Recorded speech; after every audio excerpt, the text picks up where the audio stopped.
নমস্কার বন্ধুরা, কেমন আছো? আমরা সকাল সকাল বেরিয়ে গেছি। আজকে বিশ্বকর্মা পুজোর দিন। তোমার দাদার অফিসে বিশ্বকর্মা পুজো আছে, তাই কলকাতা যাওয়ার উদ্দেশ্যে এখন ট্রেনের জন্য আমরা অপেক্ষা করছি। তাই তোমাদের একটু দেখিয়ে দিলাম ঘুরিয়ে এটা কেমন লাগলো। এই দেখো ট্রেনে চেপে গেছি। কত বৃষ্টিতে, এই যে দুদিন ধরে টানা বৃষ্টি হলো, তাতে কি অবস্থা, বন্যা হয়ে গেছে। দেখো চাষবাসের জমিগুলো সব ডুবে গেছে। আমাদের মা দুর্গা আসছে, তবু আমাদের মনে আনন্দ নেই কলকাতার ঘটনাটার জন্য। প্লাস এই বন্যাতে কতজনের ক্ষতি হয়ে গেছে। কি করব আমরা? আমাদের তো আর কিছু করার নেই, আমাদের হাতেও নেই। আমরা কলকাতা পৌঁছে গেছি, এবার মেট্রো ধরার জন্য আমরা যাচ্ছি। এই দেখো তোমার দাদাও চলে এসেছে আমাদের নিতে, টিকিট কাটছে। এবার এই নিচেটা তোমাদের ঘুরিয়ে দেখাচ্ছি। ওখানে শ্বশুরমশাই, শাশুড়ি মা সব আছে, আমরা সব পরিবারই এসেছি।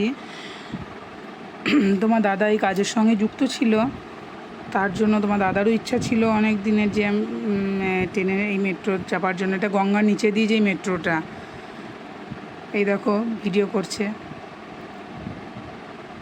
ওখানে তোমার দাদা আছে দাঁড়িয়ে লাইনে টিকিট কাটার জন্য। এই যে ট্রেনে দাঁড়িয়ে আছি, ভিডিও নিয়ে ফোন নিয়ে দাঁড়িয়ে আছে ছেলেটা, যে কখন দরজা খুলবে আমরা সবাই মিলে চাপবো। কিন্তু ভেতরে প্রচুর ভিড়। এই দেখো নীল লাইটটা যেটা জ্বলছে, এটা গঙ্গার নিচের লাইটটা, যেটা গঙ্গার নিচটা। এবার তোমাদের এরকম ভিডিও দেখার জন্য লাইক, কমেন্ট, সাবস্ক্রাইব করে পাশে থেকো। কেমন লাগলো জানিও ভিডিওটা।